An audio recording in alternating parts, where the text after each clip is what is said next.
Luego de que la semana pasada se dieron a conocer los primeros nombres de quienes habrán de integrar el gabinete de la doctora Claudia Sheinbaum, la próxima presidenta de este país, hubo una cierta tranquilidad para ciertos sectores en el tema económico, pues por lo menos al conocer nombres como el de Marcelo Ebrard, que a quien ya se le conoce, de saber que va a estar ahí al frente, el hecho de que el secretario de Hacienda pues brinque de un sexenio a otro, bueno, pues creo que ha traído una cierta estabilidad por lo menos, pero no ha sido suficiente tampoco.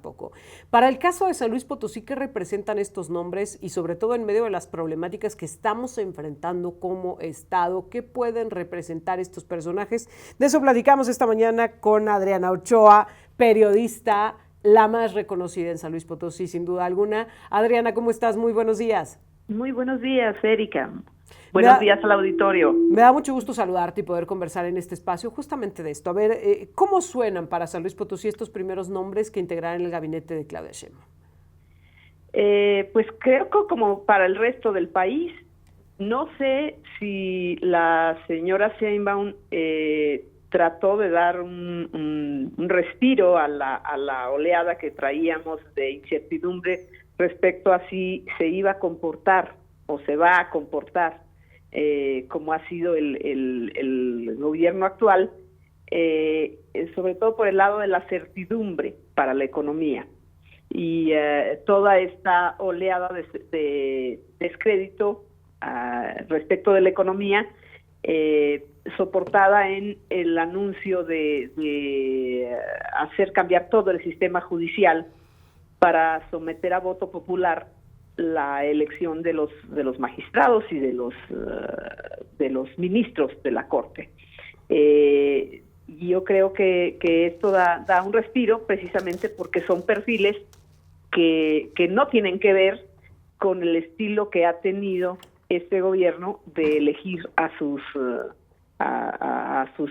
integrantes en todos los niveles. O sea, vimos cosas en donde había que tener expertos, llegan encargados de logística y choferes de presidencia, o sea, sí, no. Claro.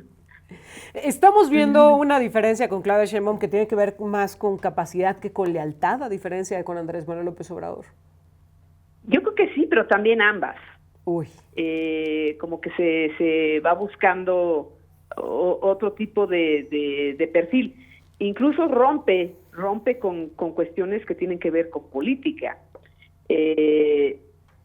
Que, por ejemplo, en este gobierno era mucho más es una idea, de que los expertos no tienen sensibilidad social y por lo tanto son nocivos en los cargos públicos. Sí. Y por eso los errores que se han cometido y las faltas de juicio y las inconsistencias. Creo que se vuelve al perfil de los expertos y a no tenerle miedo en que tengan formaciones extraordinarias en el extranjero. Ahora, pues pensando precisamente en los nombres y sobre todo me quiero detener en esta nueva Secretaría, la de Ciencia, Humanidades, Tecnología e Innovación que encabezará Rosaura Ruiz. ¿Qué nos dice? Novedad. Cuando en este gobierno, el de Andrés Manuel López Obrador, es cuando más se ha demeritado a la ciencia y la tecnología, que ya venía padeciendo de manera histórica, pero que se ha dicho incluso que pues poco sirve, se ha cuestionado su viabilidad, se ha hablado de corrupción, se llevó a científicos a procesos de investigación que luego a final de cuentas no demostraron absolutamente nada, se redujeron las becas, se castigó a quienes estaban estudiando en el extranjero. ¿Qué podemos esperar de esta nueva secretaría? Pues es el fin que te digo de esta cosa ideológica, de pensar que los expertos son élite, y sí son élite en cuanto a su formación, pero el pensar de este gobierno es considerarlos más élite económica, desde luego, y no es el caso de todos. Conozco gente con doctorado a la que económicamente no le va bien, que no consigue empleo. Pero hay esta idea de que los expertos son una élite, una casta o algo así. Académicamente sí lo son, porque en este país muy pocos tienen la oportunidad de ir a la universidad o de tener estudios superiores, o hay la idea de que tienen que ir a la universidad. No todo mundo tiene que acabar en la universidad. Es una opción, yo creo que personal. Pero se acaba con esta idea de que se trata de una élite. Quizás sí el Sistema Nacional de Investigadores necesite un revulsivo, todo el sistema de ciencia, porque digamos que casos de simulación, pues sí los hay. Hay gente que está en estos espacios por llenar papelitos, no por generar alguna cosa concreta y práctica. Eso sí, pero eso ya se verá y mejor tanto que lo vea una mujer que tiene una formación científica y no alguien desde fuera con criterios ideológicos o prejuicios. Claro. Ahora, hablando de por qué necesitamos expertos, por qué necesitamos gente conocedora, bueno, pues en San Luis Potosí ya estamos viendo y enfrentando uno de los mayores problemas, yo creo que en toda la historia de San Luis Potosí, que es el tema del desabasto de agua, de la sequía tremenda que hemos estado enfrentando, de la mala administración que ha existido con el tema del agua, pero pues ¿qué está pasando con este tema y cómo lo está atendiendo el Congreso del Estado? Has escrito al respecto de una manera extraordinaria y quiero que nos lo compartas, Adriana.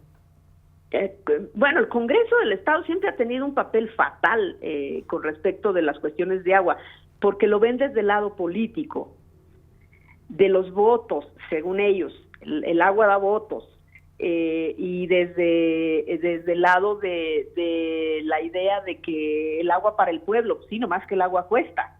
Claro.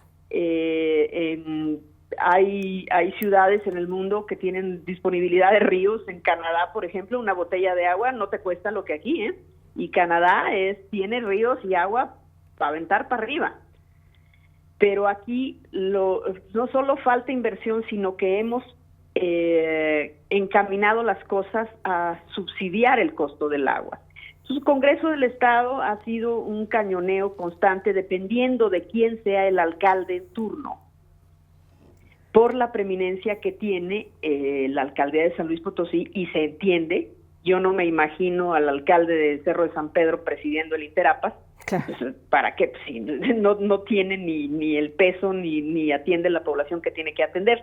Claro. Dependiendo del alcalde, golpetean y no han permitido tarifas un poco más, si no realistas, porque lo que se cobraría por el agua pesaría sí a muchos hogares en San Luis, en Soledad y en Cerro de San Pedro, pero sí algo más diferenciado y más que se acerque más a los costos.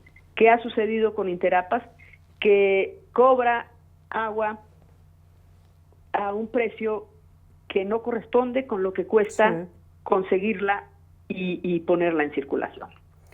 Me quiero detener en varias cosas que has mencionado. La primera de ellos es cómo tomar en serio el trabajo de los diputados locales cuando ni siquiera saben de qué va la iniciativa, pero ya la están avalando, Adrián. Es decir, ¿qué podemos esperar del desempeño de un Congreso que vota cuestiones tan delicadas como el tema del agua, más por un acto de lealtad política, de quedar bien, de obediencia partidista, que por una situación realmente de análisis de cuáles son pues los pros y los contras de una iniciativa de ley que ni más ni menos lleva en juego el tema del abasto de agua, del trabajo con el drenaje, con las aguas negras que estamos generando y el tema, por supuesto, del alcantarillado, que hoy estamos viendo la relevancia y la importancia que tiene.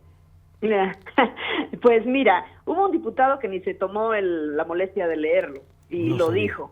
Sí, estoy en contra del Interapas, pero no sabía ni qué decir respecto de la iniciativa. La iniciativa se soporta y mal en otro documento del INCO. Se lo fusilaron en pedazos, las partes que les convino, y sacan unas simplemente con acusaciones sin ningún fundamento. Arremeten, el argumento central es que son las tarifas más caras del país. Para empezar, el estudio del INCO, que es de donde se lo fusilaron, el estudio de agosto de 2023, el cálculo de tarifas me parece que está muy mal soportado, precisamente, y esa observación la hace el INCO, que es muy difícil establecer un comparativo nacional porque cada organismo, cada municipio y los estados y con agua no ha metido orden en la cuestión tarifaria y cada quien cobra a como medio le dan a entender. Además, pone una medición mensual y en San Luis es bimestral. Ya nos habían hecho la observación el maestro Gabriel Rosillo, que es prestigiado analista de administración pública, y no sabemos exactamente de dónde toman esa medida. Y además, las tarifas que trae el IMCO, dice, son estatales. Cuando en el caso de San Luis Potosí es intermunicipal, pues. Así es metropolitano. Es sabido y es una queja cada que el Interapa solicita que le ajusten las tarifas de agua porque son irreales. Siempre sale a relucir que Valles tiene una tarifa mucho más alta que San Luis y me parece que Matehuala también. Uh-huh. Es absurdo, no hay una medición exacta.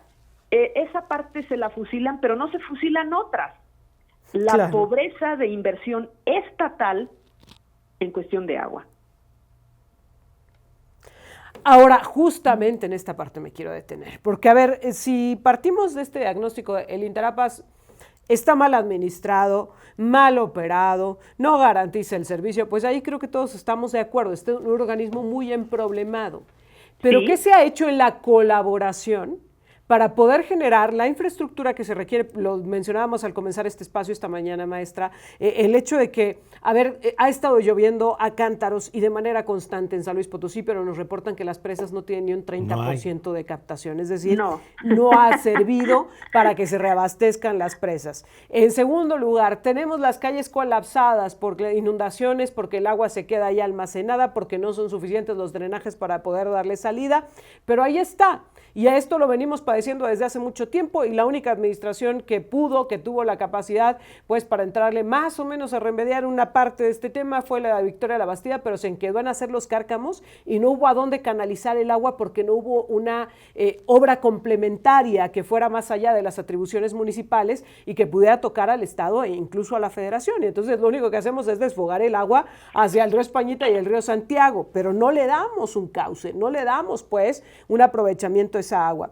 Y tampoco hemos visto en esta época de lluvias, pues que se estén atendiendo el tema y la problemática de drenajes colapsados que ya teníamos, no lo hicieron de manera previa, no se está haciendo hoy día porque no hay recursos suficientes en los municipios, no estoy hablando de la capital potosina, nos reportaban la situación en Soledad de Graciano Sánchez este fin de semana, algunas colonias inundadas porque pues del drenaje salía el agua, no entraba, no se iba.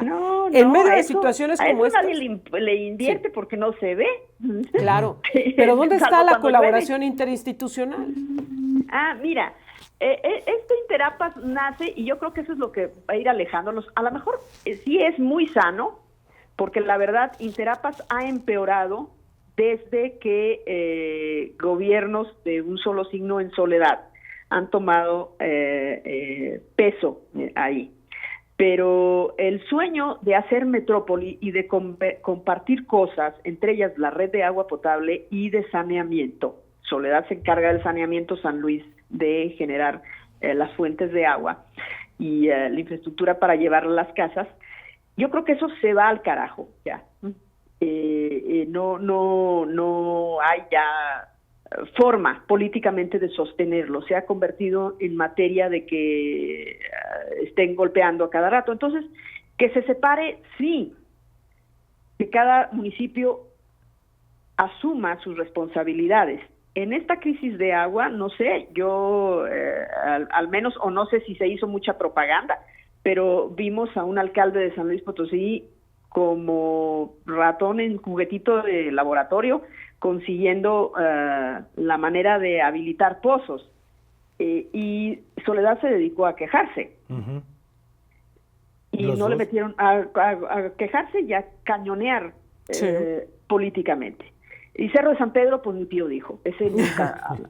Pero digamos que cada quien se ocupa de sus cosas, sí. Lo que está mal es que pretendan generarle a la CEA o darle a la CEA toda la infraestructura y que la administre mientras se decide o se hace el cambio. La verdad, CEA no está para darle ningún voto de confianza porque es la que ha quedado mal con la presa La Maroma Sí. con el Realito, que no hizo la adecuada supervisión del acueducto, que ya no sabemos si va a funcionar o no. No se sabe nada. ¿No? Y ahora Tanque Tenorio, te pregunto Tenorio. esto de manera muy clara, ¿podríamos confiar un tema tan delicado como el abasto de agua para 3 municipios, 2 de ellos los más grandes poblacionalmente hablando del estado? ¿Podríamos confiar este trabajo, el manejo de las aguas negras que estamos generando en esta zona metropolitana? ¿Podríamos confiar el tema del alcantarillado a la Comisión Estatal del Agua? No. Definitivamente no. Yo creo que no. Y no es una cuestión de quién, ha sido histórico. Con el director que le metas desde aquel señor, y por cierto estuvo detrás de la construcción del Realito como asesor en Conagua, aquel señor Camarena al que tuvieron que correr por facturar obras hidráulicas en municipios y no existían las obras. Entonces, en el tiempo, en la administración de Fernando Silva, desde ahí, creo que no ha tenido una buena... Se escapa proyectos de agua interesantes y a largo plazo, como deben ser las cosas. Lo que pasa es que ellos quieren hacerlo a los tiempos políticos. De volada. De volada, y pues eso no se puede. Yo creo que lo más serio, el manejo más serio en los últimos años que haya tenido la CEA fue con Marcelo de los Santos. Y me quedo con eso que menciona, lo quieren hacer todo tan rápido y de volada que la misma iniciativa viene así, fusilada. Así es, y mal fusilada. Bueno, no es posible, yo no puedo creer que con los sueldos que tienen en el Congreso no tienen para un diseñador gráfico que les haga unas gráficas y no tengan que fusilárselas del INCO, a lo descarado, claro, en la justificación. ¿Esto se podría convertir en un botín político? ¿Se podría convertir incluso en una fuente de corrupción? Sí, claro que sí. Ya lo hemos tenido antes, ya ha sido el tema agua un asunto de corrupción, y más cuando no hay transparencia, cuando a cualquier cosa te dicen no se puede. Tú haces las peticiones de transparencia en este gobierno y te dan una bola de pretextos de todo tipo para no soltar nada. Es absurdo, tanto federal como el estatal.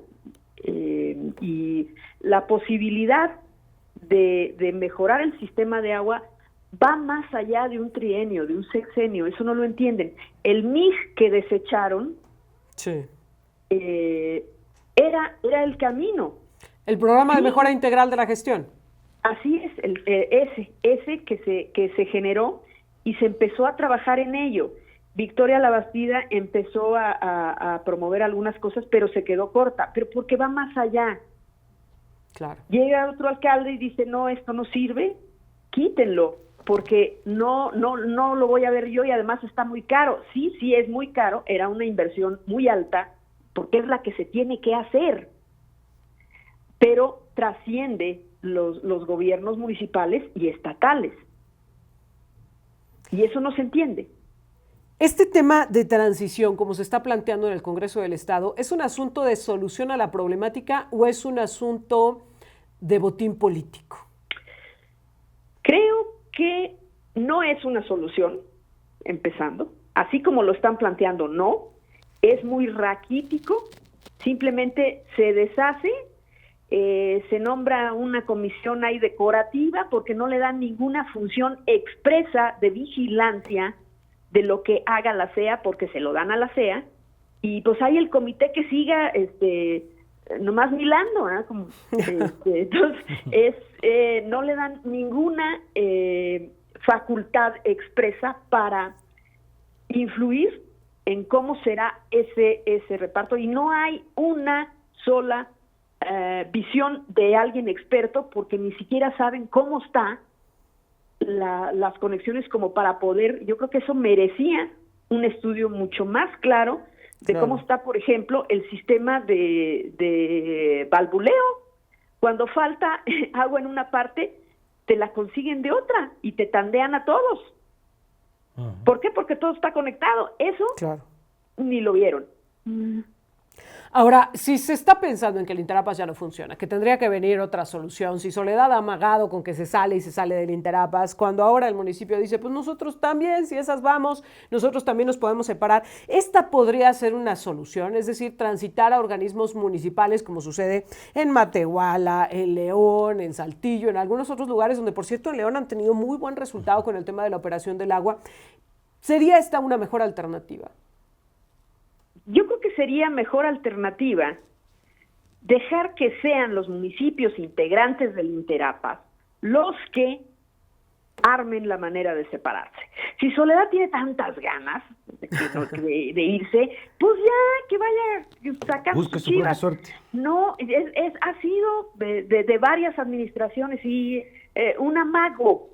Su estancia en el Interapas es únicamente para tener derecho de golpear políticamente. Ya. Uy. No aporta nada.